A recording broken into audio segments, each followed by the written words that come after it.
예수님은 자신이 하늘에서 내려온 살아있는 떡이고, 그래서 이 떡을 먹으면 영생한다고 이렇게 말씀을 하셨어요. 예수님은 그 떡이 어떤 거라고 하시냐면 세상의 생명을 위한 자신의 살이라고 말씀하셨습니다. 예수님의 하신 이 말씀으로 인해서 무리들이 서로 다투었어요.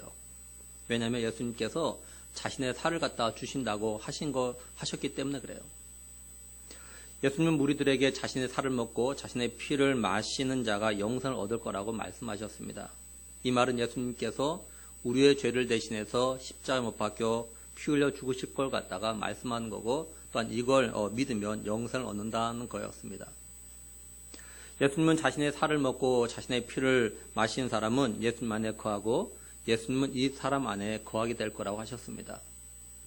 예수님은 자신이 하나님으로 말미암아 사는 것처럼 자신의 살을 먹고 피를 마시는 자도 예수님 자신으로 말미암아 살 거라고 하셨어요. 그러자 예수님의 이 말씀을 들은 사람들이 이제 어떤 반응을 보였냐면 60절 보면 제자 중 여럿이 듣고 말하되 이 말씀은 어렵도다 누가 들을 수 있느냐는데 이렇게 말씀을 해요. 말씀을 잘 보면요, 제자 중 여럿 이렇게 되어져 있습니다. 예수님께서 행하신 오병이어의 표적을 통해서 배불리 떡을 먹은 사람들이 가버나움에 계신 예수님 갖다 찾아왔어요. 사도 요한은 이들 갖다 뭐라고 불렀냐면요, 24절에 무리가 거기에 예수도 안 계시고 제자들도 없음 보고 곧 배들을 타고 예수를 찾으러 가버나움으로 가서 이렇게 말하면서 무리라라고 표현했습니다. 그리고 예수님이 자신이 줄 떡은 생명을 위한 자신의 살이라라고 말씀하셨을 때 이 말씀 때문에 서로 다툰 사람들 갖다 뭐라고 불렀냐면은 52절에 그러므로 유대인들이 서로 다투어 이르되 이 사람이 어찌 능히 자기 살을 우리에게 주어 먹게 하겠느냐라면서 유대인들 이렇게 또 불렀습니다. 근데 오늘 말씀 60절에서는요, 제자 중 여럿 이렇게 말씀하고 있다라는 거예요. 그러니까 예수님의 말씀을 듣고 반응을 나타내는 대상자들이 무리들에서 유대인으로 그리고 제자 중 여럿으로 점점 그 범위가 좁아지고 있습니다. 그러면 사도 요한은 이처럼 예수님과 대화하며 반응을 나타내는 사람들의 범위를 갖다가 왜 줄여나가고 있는 걸까요? 이제 뒤에서 보겠지만 이 제자 중 여럿 가운데도요, 이제 12명만 남습니다. 66절, 67절을 보면요. 그때부터 그의 제자 중에서 많은 사람이 떠나가고 다시 그와 함께 다니지 아니하더라. 예수께서 12제자에게 이르시되 너희도 가려냐 이렇게 말씀을 해요. 사도 요한은 이걸 통해서 말하고자 하는 게 있어요. 예수님이 행하신 표적을 본 많은 무리들, 예를 들면 보리떡 5개로 배불리 먹은 사람이 5,000명의 남자였습니다. 이 5,000명 모두 다가 가버나움에 계신 예수님을 찾으러 온 건 아니겠지만 이 가운데 10분의 1만이 만약에 왔다고 해도 500명이 온 거예요. 그래서 말씀 보면은 이렇게 배를 여러 배를 갖다가 타고 가버나움까지 온 겁니다. 그 500명 중에서 예수님이 하신 말씀을 갖다 이해하지 못하고 믿지 못하게 되어서 몇 명이 남았냐? 이제 12명만 남았다 이 말입니다. 이게 분명히 예수님께서 행하신 표적을 직접 보고 경험했어요. 그러면서 예수님이 세상에 오실 그 선자라고 생각을 했습니다. 그래서 예수님을 자신들의 임금으로 삼으려고까지 이들은 마음을 먹었던 사람들입니다. 근데 예수님이 하신 영생의 말씀, 다시 말해서 자신들의 영혼을 살릴 수 있는 말씀을 듣고는 예수님 갖다 떠나버려요. 결국 이 사람들은 자신들의 영혼에 대한 관심보다는 육적인 삶에 대한 관심이 더 많았고 오로지 자신들의 육적인 만족만을 위해서 예수님 갖다가 찾아왔던 겁니다. 오늘날도 이런 사람들이 너무도 많다는 사실이죠. 우리 주위에 많은 사람들이 과거에 교회에 한두 번쯤은 다 왔다 갔습니다. 어떤 경우는 몇 년, 또 어떤 경우는 10년, 몇십 년 이렇게 나왔고 집사 직분도 받기도 했고 또한 중직자 직분도 받기도 했어요. 근데 자신의 육적인 삶의 문제로 또는 하나님의 말씀을 믿지 못함으로 인해서 결국 떠나가 버리는 사람들이 많다는 사실이죠. 쉽게 말해서 교회들마다 등록교회는 많은데 지금까지 출석하는 교인들은 얼마 안 된다라는 겁니다. 물론 이사가고 여러 가지 이유가 있겠지만 어쨌든 간에 등록교인과 출석교인 차이가 너무나도 많이 나요. 특히 코로나19로 인해서 더 많이 교회를 떠났어요. 최근 설문조사에 따르면요, 코로나19 이전에는 교회 나와서 예배를 드렸던 사람들 가운데서요, 코로나19로 인해서 10명 중 3명은요, 아예 온라인 예배든 어떤 예배도 드리지 않는 걸로 설문조사 결과가 나왔습니다. 그러니까 3명 중 1명은요, 교회에 출석하지 않는다라는 것이에요. 앞으로 코로나 이후에 정말 30%가 이제 교회를 떠날 거라고 지금 많은 목회자들이 이렇게 보고 있습니다. 그러니까 앞으로 이런 일이 더 많아지겠죠. 그렇죠? 코로나19가 장기화되면 또 예배당에 모여서 예배를 드리지 못하고 온라인 영상으로 예배를 드리게 되면 정말 더 많은 사람들이 교회를 떠나는 건 물론이고 이제 믿음을 버린 일들이 더 많아질 겁니다. 이건 예수님께서 자신들의 죄를 대신해서 죽으시고 부활하신 걸 갖다 믿지 못한 결과입니다. 예수님을 자신의 구원자로 믿지 못했기에 결국 어떤 일이나 또 어떤 계기가 되면 몇 년 혹은 몇십 년 교회에 나와서 말씀을 듣고 또는 여러 성경 공부와 훈련을 했어도 결국 믿음을 버리고 예수님을 갖다가 떠나가 버리게 되어지는 겁니다. 60절을 다시 보면은 제자 중 여럿이 듣고 말하되 이 말씀은 어렵도다 누가 들을 수 있느냐 한데 이렇게 말씀을 해요. 제자 중 여럿이 뭐라고 하냐, 예수님 하신 말씀이 너무 어렵다는 겁니다. 그래서 하는 말이 뭐냐, 누가 들을 수 있겠느냐 이렇게 말해요. 누가 들을 수 있겠느냐. 여기 듣다라는 말이 단어가 가지고 있는 의미는 뭐냐면 그냥 단순히 듣는 걸 말하는 것이 아닙니다. 이 말씀은 이거는 말씀을 듣고 믿음으로 순종하는 것 같다 말하는 거예요. 쉽게 말해서 우리가 때로 이런 말 하잖아요. 왜 너는 말 안 듣니? 너 왜 말 안 들어? 이러잖아요. 그죠? 말을 안 듣는단 말이 아니죠. 왜 너 말 들었으면 좀 순종해야 되는데 왜 안 하니? 왜 하라는 대로 왜 안 해? 이런 말이잖아요. 그죠? 왜 순종 안 하니? 이런 말이죠. 이 제자 중 여럿이 예수님의 말씀을 듣고 이해할 수 없다고 믿지 않았던 겁니다. 자신들이 순종할 수 없으니까 결국 예수님 갖다가 떠났던 거예요. 따라서 우리들 가운데서도요, 지금 나누고 있는 예수님께서 자신의 살을 먹고 피를 마시지 않으면 영생을 얻을 수 없다는 이 말씀을 믿음으로 받아들이지 못하게 되면 예수님을 갖다가 떠날 수 있다는 거예요.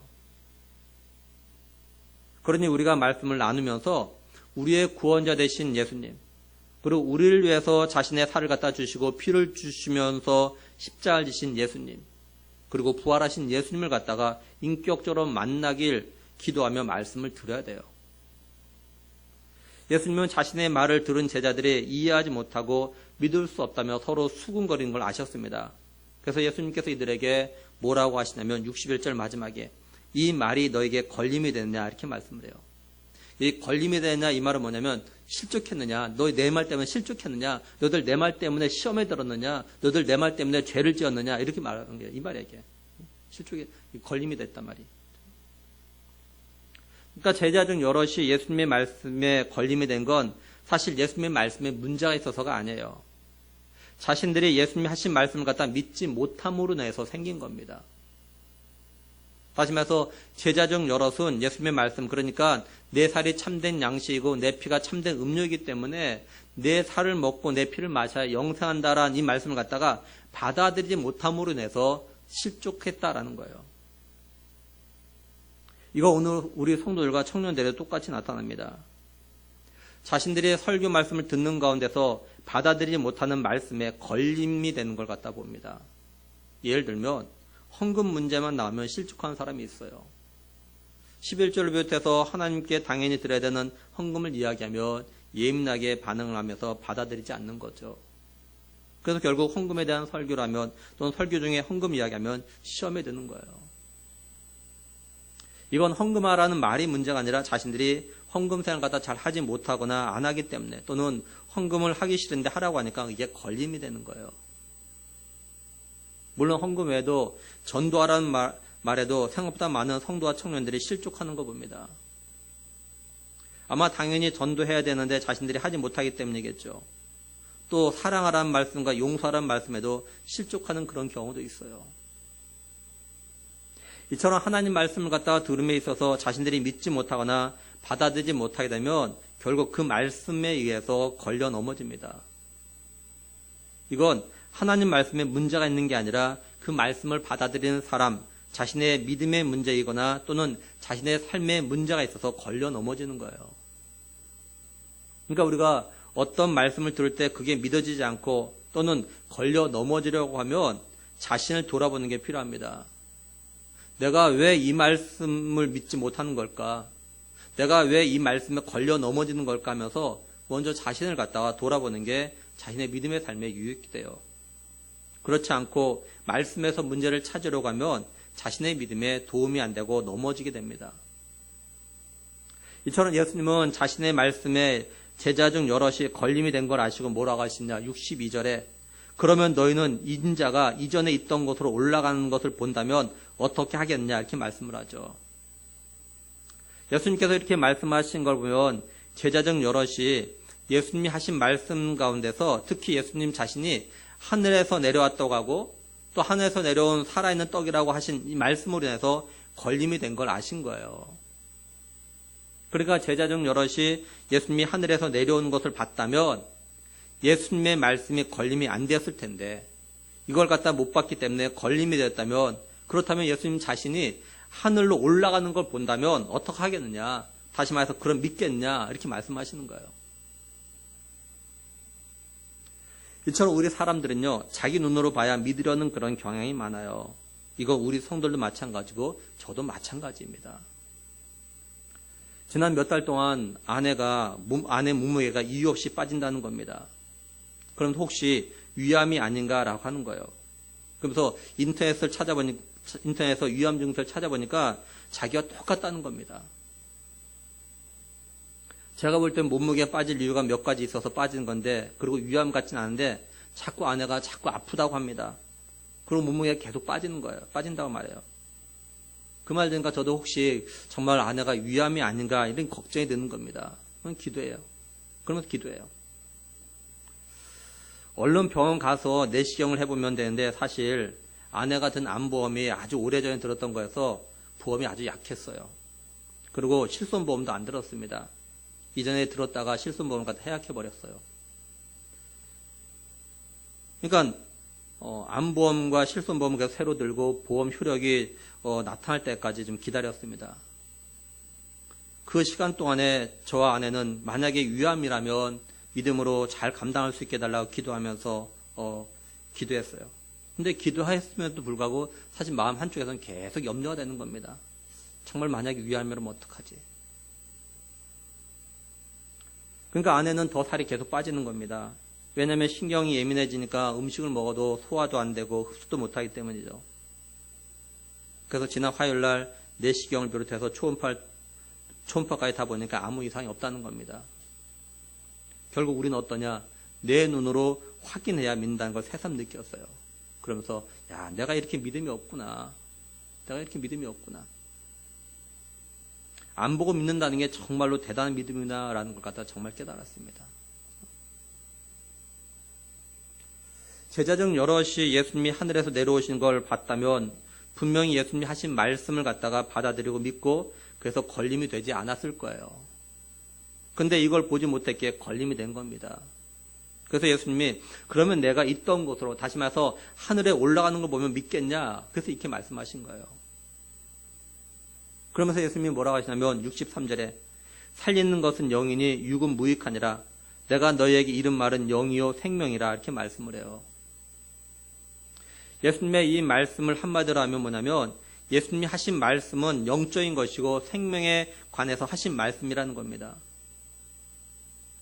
예수님이 지금까지 하신 말씀은 영적인 거고 생명에 대한 말씀이었는데 무리들, 유대인들 그리고 제자 중 여럿은 이걸 갖다가 육적으로만 생각하고 육적인 것으로만 받아들이려 했던 겁니다. 그러니 서로 다퉜고 서로 수군거리며 걸림이 되었던 거예요. 그러니까 육적인 사람에게요, 영적인 문제, 믿음에 대한 문제, 생명에 관한 데서 말을 하면 받아들일 것 같지 않는 거예요. 일반적으로 육적인 삶에 더 많은 관심을 가지고 살아가는 사람은요, 영적인 문제, 생명에 관한 일에는요, 별로 관심이 없어요. 그래서 육적인 삶에 관심을 가지고 살아가는 사람들에게 영적인 삶과 생명을 위한 삶을 갖다 살아가려고 하면, 요구하면 그게 걸림이 되는 거예요. 이런 사람에게 먼저 하나님 나라 그의 의를 구하면 살아가라, 뭘 하든지 하나님의 영광을 위해서 살아가라 이렇게 말하면 이런 말이 걸림이 되는 겁니다. 그 갈등하는 거예요. 그래서 다시 말해서 자신이 성도라고 하고 자신이 예수를 믿는다고는 하지만 믿음의 삶, 영적인 삶에 대해서는요 별로 관심이 없고 육적인 삶에 더 많은 관심을 갖다 가지고 살아가는 사람들에겐요 하나님의 말씀들이 걸림이 되는 거예요.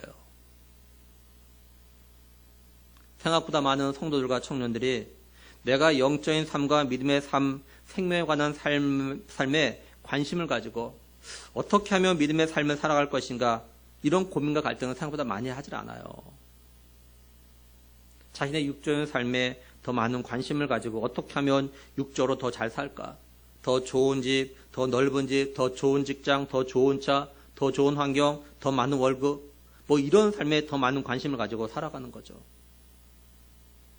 그래서 믿음의 삶, 믿음으로 살며 믿음의 삶과 영적인 삶을 위해서 살아가라고 하니까 그게 걸림이 되고 갈등하는 거예요.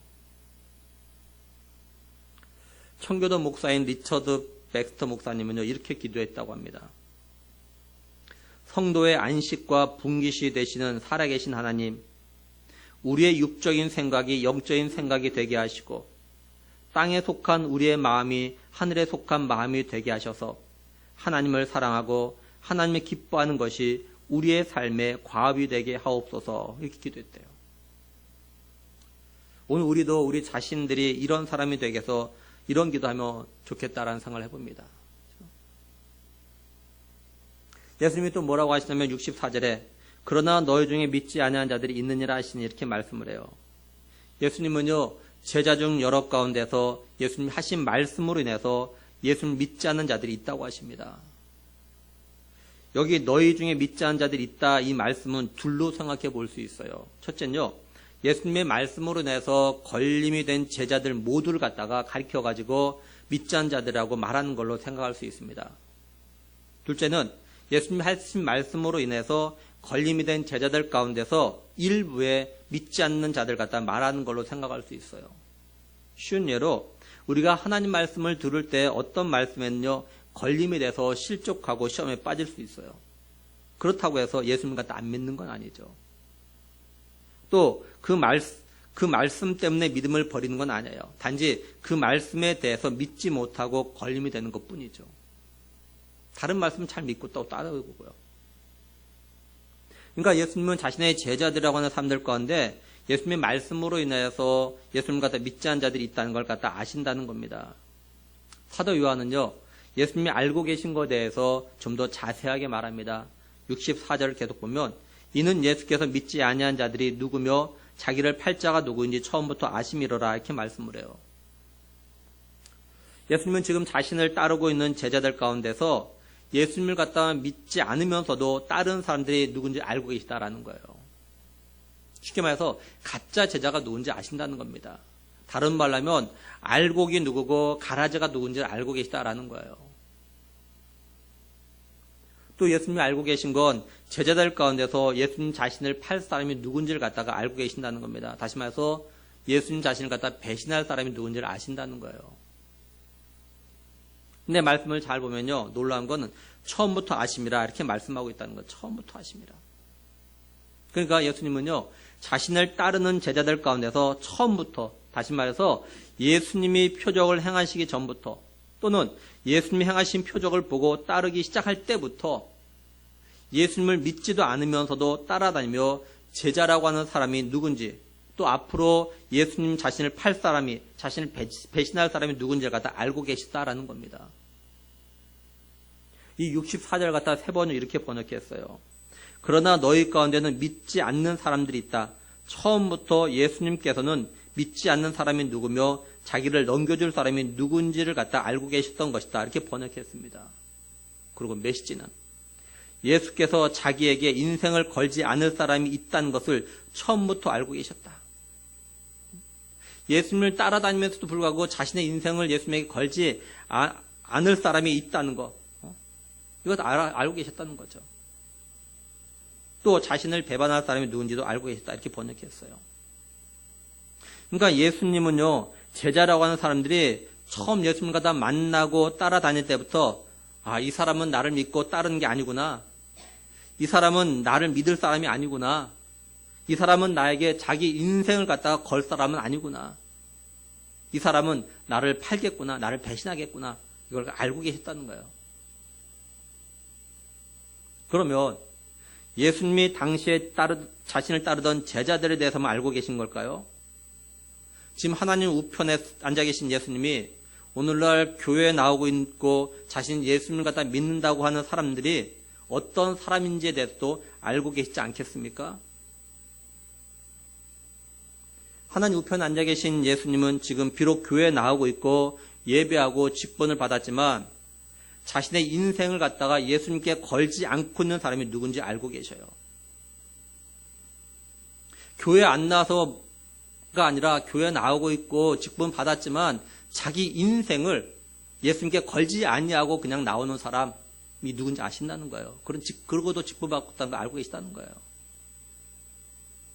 교회 처음 나올 때부터 직분을 처음 받을 때부터 예수님께 자신의 인생을 걸지 않고 세상과 예수님에게 양다리 걸치면서 살아갈 사람이 누군지 알고 계시다라는 거예요. 또한 자신의 삶에 어떤 손해나 또는 자신의 유익을 위해서라면 언제든지 예수님을 배반할 자, 예수님을 배신할 자가 누군지도 알고 계시다라는 거예요. 이런 게 언제 드러나냐? 평안할 때, 내가 원하는 대로 일이 잘 풀릴 때, 개인과 가정에 또는 교회 공동체에 아무런 문제가 없을 때는요, 이게 절대 드러나지 않습니다. 그런데 어려움이 생기고 뭔가 자신이 바란 대로 안 될 때, 개인과 가정에 또는 교회 공동체에 어려운 일이 생기면요, 이게 반드시 드러납니다.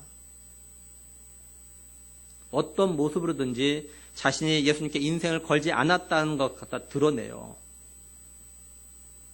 그래서 이런 때 그 사람이 하는 말과 행동을 보면 소위 믿음의 옥석이 그때 가려지는 겁니다. 그래서 예수님께서 마지막 때, 그죠? 환난과 미혹 등이 일어날 걸 말씀하시면서 끝까지 견디는 자는 구원을 받을 거라 하신 거예요. 다시 말해서 미혹과 환난이 없으면 모두 예수를 믿는 것처럼 행동한다라는 거죠. 그러니까 우리의 삶의 고난, 어려움, 갈등의 문제들은 우리의 믿음을 갖다 확인하게 하는 거예요. 하나님께서 이런 문제를 갖다 우리에게 허용하시는 것은 우리 스스로가 내가 믿음에 서 있는지, 내가 진정으로 예수님에게 내 생애를 걸었는지 갖다 확인해 보라라는 겁니다. 이건 저도 마찬가지였어요. 아내가 자꾸 살은 빠지죠. 자꾸 아픈데 꼭 위암 같은 꼭 그 증상이라고 하죠 할 때요.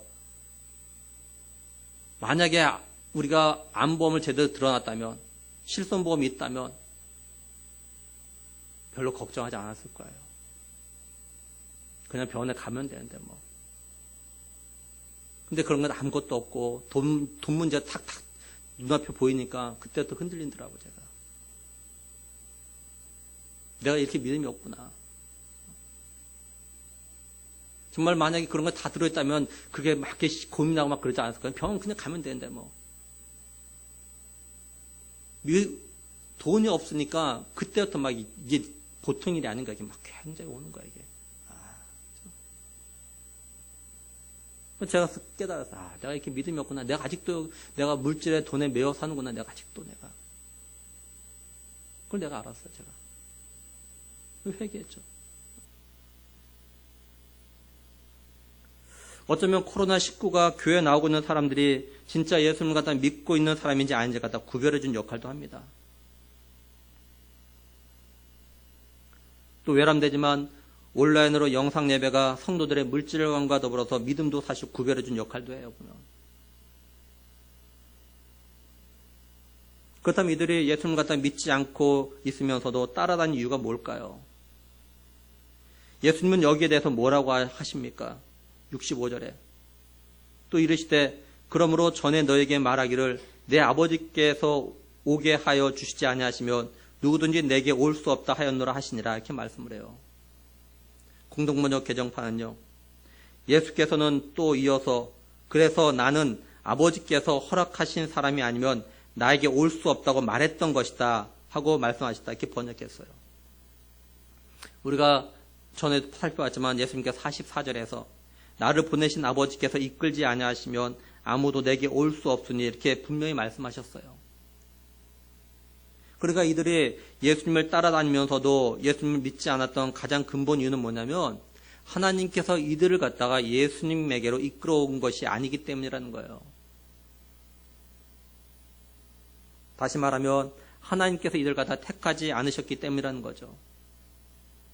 하나님께서 이들을 갖다가 예수님께 보내서 온 것이 아니라 그저 자기들이 예수님이 행하신 표적을 보고 왔기 때문이라는 거예요. 이걸 오늘 우리에게 좀 적용을 해봐요. 우리가 다시 한번 기억이 될 거는 우리가 교회에 나오고 싶다고 해서 나오는 게 아니라는 겁니다. 우리가 예수님을 믿고 싶다고 해서 믿을 수 있는 게 아니라는 거예요. 우리가 교회에 오래 나왔다고 어릴 때부터 나왔다고 소위 모태신앙이라고 직분을 받았다고 예수를 믿게 되는 게 아니라라는 겁니다. 오직 하나님의 은혜가 우리에게 있어야 하는 거예요. 하나님의 이끄심과 하나님의 택하심이 있어야 예수님을 갖다가 믿을 수 있는 거예요. 하나님의 은혜가 있어야 우리가 하나님의 말씀을 갖다가 들을 때 또한 예수님이 우리의 죄를 대신해서 십자가에 못 박혀 죽으셨다는 걸 믿고 예수님을 갖다가 자신의 구원자로 영접할 수 있다라는 거죠. 이걸 깨달은 성도는요, 오직 하나님의 은혜라고 고백하고 오직 믿음으로 살겠노라고 이렇게 또한 고백을 하는 겁니다. 이걸 깨닫지 못하면 내가 믿음으로 살아야겠다 결단하지 못해요. 그리고 우리가 우리의 인생을 갖다가 예수님께 걸 수 있고 또 그런 삶을 살고 있다면 그건 오로지 하나님의 은혜라는 겁니다. 하나님께서 우리에게 그런 은혜를 갖다 주셨기에 우리가 우리의 시간과 물질과 건강 이런 걸 갖다가 주님께 드리면서 살아가고 있는 거예요. 하나님이 이런 은혜를 갖다가 예수님을 믿는 영접한 사람들의 사실 모두 다 주셨습니다. 그런데 이게 은혜인 줄 알고 감사와 순종으로 반응하는 성도들이 있는가 하면 그게 은혜인 줄 깨닫지 못함으로 인해서 그렇게 하지 않는 사람도 있는 거죠. 예수님이 이런 말씀하시자 이 말씀을 들은 제자들에게 어떤 반응이 나오느냐. 66절에 그때부터 그의 제자 중에서 많은 사람이 떠나가고 다시 그와 함께 다니지 아니하더라 이렇게 말씀을 해요. 이걸 보면 예수님에게 자신의 인생을 갖다 걸지 않고 그냥 따라다니는 사람들이 많이 있음을 갖다가 알 수 있는 거죠. 내가 예수님께 인생을 걸었는데 그 말 때문에 떠나진 않겠죠. 인생을 걸었는데.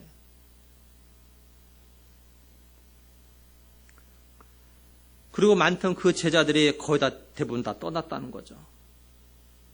이런 일이 생긴 건 예수님을 따르고 있는 제자라는 사람들이 예수님에게 자신들의 속마음이 들켰기 때문에 그래요. 이런 생각이 들었습니다. 뭐냐면 예수님께서 이들에게 너희 중에 믿지 아니한 자들이 있느니라, 다시 말해서 사실은 내가 처음부터 너희 가운데 나에게 인생을 걸지 않은 사람이 누군지 알고 있다. 이런 말씀을 갖다가 하신 이유가 뭘까라는 거예요. 너희들 지금 예수 믿는다 다 이러고 있는데 너희들 가운데 나에게 인생 걸지 않고 지금 교회 나오고 예배하는 사람이 있다 이렇게 말씀하신 이유가 뭘까라는 거 쉽게 말하면. 예수님께서 자신을 따르는 자들에게 이렇게 말씀하심으로 인해서 이런 사람들은 각자 알아서 떠나라 이런 의미로 말씀하셨을까? 난 누가 가짜인지 다 알고 있어. 알아서 떠나. 이런 의미로 말씀하셨을까? 아니면 자신이 그렇게 하지 못한 거, 정말 내 인생을 예수님께 걸지 못하고 지금 예수 믿는다고 하고 있는 이런 걸 갖다가 정말로 회개하고 진정으로 예수님 자신을 갖다 믿고 따르는 그런 의미로 그런 기회를 갖다가 주시려고 하신 걸까? 예수님께서는 자신을 따르는 사람들에게 예수님이 행하시는 표적을 봐놓고도 또한 경험해 놓고도 예수님 믿지 못하고 있는 그런 마음과 생각을 갖다가 고칠 기회를 갖다가 사실 주시는 거예요. 지금까지 예수님 갖다 따라다니면서 예수님의 말씀도 들었고 행하신 표적도 봤으면 그걸 통해서 자신의 인생을 예수님께 걸고 새로운 마음으로 따르기를 갖다가 원하신 겁니다. 이걸 어떻게 알 수 있느냐? 67절에 예수께서 12 제자에게 이르시되 너희도 가려냐 하고 말씀하고 있기 때문에 그래요. 메시지는 이렇게 번역했어요. 예수께서 제자들에게도 기회를 주셨다. 너희도 떠나가려느냐? 기회를 주셨다. 기회. 공동번역 개정판은 그래서 예수님께서는 12 제자를 모시고 자 너희는 어떻게 하겠느냐? 너희도 떠나가겠느냐 하고 물으셨다. 이렇게 번역했어요. 그러니까 예수님은 12 제자에게도 저 사람들처럼 떠나고 싶은 사람은 지금 떠나도 된다. 이렇게 하셨던 겁니다. 예수님은 12 제자들에게 자신을 계속해서 따르든지 아니면 떠나든지 지금 둘 중에 하나를 선택하라 이런 말씀하시는 거죠. 예수님의 이 물음에 베드로가 뭐라고 대답하냐? 68절 69절에 시몬 베드로가 대답하되 주여 영생의 말씀이 주께 있사오니 우리가 누구에게로 가오리까? 우리가 주는 하나님의 거룩한 자이신 줄 믿고 알았사옵나이다. 이렇게 말씀을 해요. 베드로는 영생의 말씀이 주님께 있는데 또 주님이 하나님의 거룩한 자라는 걸 믿는데 우리가 어디 갑니까? 이런 거죠. 베드로 자신은 예수님께 인생을 갖다 전부 걸었다는 겁니다. 자신의 인생을 갖다 주님께 다 투자했다는 거죠. 이거 오늘날도 마찬가지예요. 진실로 예수님이 우리에게 영생을 주신 분이라는 걸 믿는데 또 나를 위해서 십자가에서 피를 죽으신 걸 믿는데 우리가 어떻게 예수님을 떠나서 어디로 가겠습니까? 우리의 삶 모든 것을 갖다가 예수님 말고 누구에게 어디에 전부 투자할 수 있겠어요? 지금까지 믿음의 선진들이 복음을 위해서 예수님을 위해서 하나님 나라를 위해서 자신의 목숨을 걸고 사명을 감당하고 또한 믿음의 삶을 갖다 살아갔던 건 예수님만이 우리에게 영생을 주시는 분이라는 걸 갖다가 믿었기 때문에 그래요. 그래서 예수님이 어떤 분이신지를 갖다가 전하는데 자신의 인생 전부를 갖다가 투자했던 거죠. 존 파이터 목사가 쓴 하나님이 기뻐하는 책이군요. 필립스 브룩스 목사가 이런 말 했습니다. 하나님이 보장하시는 고수익 우량주에 투자하라. 하나님이 보장하시는 고수익 우량주에 투자하라. 하나님이 보장하시는 고수익 우량주가 있습니다. 그게 뭔지 아십니까? 바로 예수 그리스도예요. 우리의 인생 전부를 갖다가 걸 수 있는 소위 대박나게 하는 우량주가 바로 예수 그리스도입니다. 이걸 확신하는 성도는요, 자신의 삶을 갖다가 먼저 그의 나라와 그의 의에 투자합니다. 자신의 삶을 갖다가 우리의 영생을 주신 주님께 투자해요. 결코 분산 투자하지 않습니다. 세상과 예수님께 양다리 걸치지 않아요. 확신이 안 가는 사람, 믿음이 없는 사람이 분산 투자하는 거죠. 한번 우리 자신들 갖다 좀 돌아봐요. 나는 진실로 예수님이 영생 주시는 분이라는 걸 갖다 믿고 있는가? 나는 이 믿음으로 예수님에게 내 인생 전부를 갖다가 투자하고 있는가? 근데 베드로의 이런 멋진 믿음의 대답을 들으신 다음에 예수님이 뭐라고 하시냐면요. 70절에 내가 너희 12를 택하지 아니하였느냐? 그러나 너희 중에 한 사람은 마귀니라. 이렇게 말씀을 해요. 참 무서운 말씀이죠. 예수님은 자신이 12를 택했는데 그 12명 중에 한 명은 마귀라고 하십니다. 여기 헬라어 원문을 보면요. 택하다라는 단어는요. 과거형으로 되어져 있습니다. 그런데 마귀니라 이건요. 현재 능동태로 되어져 있어요. 그러니까 예수님이 12명의 제자를 택할 때는 마귀가 아니었던 거죠. 근데 지금은 스스로 마귀가 되었다 이런 말입니다. 이게. 마태복음 16장 23절에 보면요. 예수님께서 베드로를 향해서 이렇게 말씀하시죠. 사단아 내 뒤로 물러가라. 예수님은 베드로에게 사단이라고 말씀하셨어요. 예수님을 따르는 제자들이 예수님 바로 옆에서 마귀 사단 노릇을 갖다 했던 거예요. 베드로 사단이 아닙니다. 근데 마귀 노릇 사탄 노릇을 갖다 했던 거죠. 누가복음 14장 13절 보면요. 마귀가 모든 시험을 다한 후에 얼마 동안 떠나니라 이렇게 말씀을 해요. 이건 마귀가 예수님을 갖다가 광야에서 시험한 뒤의 이야기입니다. 이처럼 얼마 동안 예수님을 떠나있던 마귀 사단이 예수님을 따르는 제자들을 통해서 예수님을 시험하고 예수님을 갖다 팔게 만들었던 거예요. 예수님의 제자들 가운데서 베드로를 갖다 최고의 제자라고 한다면 가룟 유다는요 최악의 제자라고 할 수 있습니다. 다시 말해서 예수님의 제자들을 갖다 순위를 매긴다면 1위가 베드로고 꼴등 12위가 가룟 유다예요. 근데 예수님께서요 1등과 꼴등을 향해서 마귀 사탄 이렇게 표현하십니다.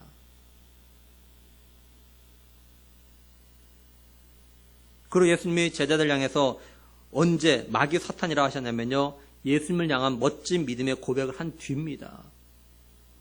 오늘 말씀에서 베드로가 주여 영생의 말씀이 주께 있사오니 우리가 누구에게로 가오리까 이렇게 고백한 뒤입니다. 이게. 그리고 마태복음에서도 베드로가 주는 그리스도시요 살아계신 하나님의 아들이십니다 이렇게 고백한 뒤에 이런 말씀하셨어요. 우리가 이걸 통해서 깨달아야 될 것이 있죠. 첫째는 우리들이 예수님을 갖다 따르고 있지만 누구나 사탄 마귀 노릇을 갖다 할 수 있다는 거예요. 정말 우리들이 영적으로 깨어있지 않으면 우는 사자같이 삼킬 자를 찾는 사단의 머리가 되는 겁니다. 그렇죠? 베드로가 그렇게 멋진 고백을 한 다음에 마귀 노릇했잖아요. 사단 노릇했잖아요. 그래서 오늘날 목회자들도 넘어지고 있는 거예요. 유명한 목회자들도 또 지금까지 명성을 쌓으며 많은 사람을 갖다 죽게 돌아오는 사역을 했던 목회자들 가운데도 돈이나 성적인 유혹에 여럿이 넘어지는 걸 봅니다. 둘째는 진정한 믿음은 입술의 고백이 아니라 삶이라는 거예요. 베드로가 멋진 신앙 고백했지만 그 뒤에 예수님은 자신의 제자들에게 사단 마귀라고 하셨던 건 신앙 고백, 믿음의 고백에 문제가 있어서가 아니었습니다. 삶에 문제가 있어서 그런 거예요. 먼저 하나님 나라 일을 갖다 생각하지 않냐고 사람의 일을 생각하고 자기를 생각하는 삶이 문제이기에 제자들 향해서 사탄 마귀라고 하셨던 겁니다. 그렇다고 해서 사탄 마귀는 아닙니다. 하는 짓이 사탄 마귀 짓이라는 거죠. 그래서 행함이 없는 믿음은 죽은 믿음이라고 하는 거예요. 믿음이 있다면 그게 반드시 행동으로 나타나는 거예요. 그래서 입술로만 고백하는 믿음은요, 죽은 믿음인 겁니다. 우리는 다시 한번 우리의 믿음을 갖다 점검해야 됩니다. 내 믿음은 삶이 있는 행함이 있는 믿음인가? 예수님께서 베드로의 고백 뒤에 너희 중에서 한 사람은 마귀라고 하신 이유는 71절에 이 말씀은 가룟 시몬의 아들 유다를 가리키심이라 그는 12 중에 하나로 예수를 팔자러라 이렇게 말씀을 하죠. 이 71절 마지막을 메시지는요. 그때 이미 예수를 배반할 준비를 하고 있었다 이렇게 번역했습니다. 이미. 이건 분명히 예수님이 가룟 유다에게도 회개할 기회를 갖다 주고 계셨던 거예요. 예수님께서는 내가 처음부터 나를 팔자가 누군지 알고 있다고 하셨습니다. 이미 가룟 유다는 예수님 갖다 배반할 생각이 있었던 거예요. 가룟 유다는 자신이 이런 마음을 가지고 있는데 예수님께서 이런 말씀을 하시면 좀 양심에 찔림이 있고 회개를 해야 옳은 거죠. 예수님이 이걸 갖다 기대하셨던 겁니다. 하지만 가룟 유다는 마음을 바꾸지 않았어요. 결국 가룟 유다가 예수님을 갖다 팔아버리죠. 복음서에 보면요. 사단이 가룟 유다에게 들어가서 예수님을 팔 기회를 갖다 엿보았다고 말씀합니다. 또 요한복음 13장 2절에 보면요. 마귀가 벌써 시몬의 아들 가룟 유다의 마음에 예수를 팔려는 생각을 넣었더라 이렇게 말씀을 해요. 사단은요. 가룟 유다로 하여금 다른 제자들과 다른 생각, 다른 관점, 다른 가치관을 갖도록 만들었던 겁니다. 다른 말로 하면 자기 선생님을 파는 것에 대해서 양심의 가치를 갖다 느끼지 못하게 만들었던 거예요. 또한 그걸 갖다가 자기 합리화하게 만들었던 겁니다. 오스왈드 챔버스는요. 주님은 나의 최고봉이라는 책에서 사탄은 우리가 죄를 짓도록 유혹하는 데 그치지 않고 우리의 관점을 바꾸려고 한다 이런 말을 했어요. 그냥 죄를 짓는 것 끝나는 것이 아니라 한 번 죄를 짓는 것 끝나는 것이 아니라 우리의 가치관, 관점, 이 생각을 다 바꿔버리려고 한다는 거예요. 성도들이 예수님을 갖다가 믿으면서도 관점을 바꾸지 않으면 예수님을 믿기 전에 가졌던 가치관과 관점을 그대로 가지고 있다면 그건 사단의 강한 역사 때문에 그런 거예요. 아직도 옛사람의 모습을 갖다가 버리지 않고 있기 때문에 그래요. 진실로 예수 그리스도로 말미암아 새 생명을 얻은 성도는요, 예수 그리스도 안에 있게 되고 새로운 피조물이 되는 거죠. 이건 겉모습이 새것되었다는 것이 아니라 생각과 마음과 가치관과 관점이 새 것이 되었다는 거예요. 성령께서 우리에게 새로운 가치관과 관점을 가지고 살아가도록 역사하시기 때문에 그래요. 우리 안에 성령의 역사와 육체의 역사, 다시 말해서 사단의 역사가 동시에 일어나요. 결국 우리의 선택이죠. 성령님은요, 인격적이셔서요, 절대 강제적으로 이렇게 막 바꾸지 않으세요. 만약에 성령께서 강제적으로 바꾸면 우리 죄 안 짓습니다. 근데 성령은요, 그렇게 하지 않으세요. 인격적이셔서 내버려 두셔요. 하도록, 스스로 알아서 하도록. 근데 말씀은 하시죠. 가르쳐 주시죠. 역사는 하셔요. 거기에 대한 반응 우리가 하는 거예요.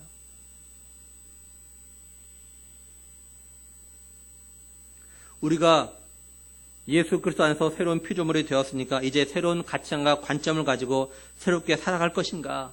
아니면 옛 가치관과 옛 관점을 그대로 가지고 살아갈 것인가? 이건 우리가 선택하는 겁니다.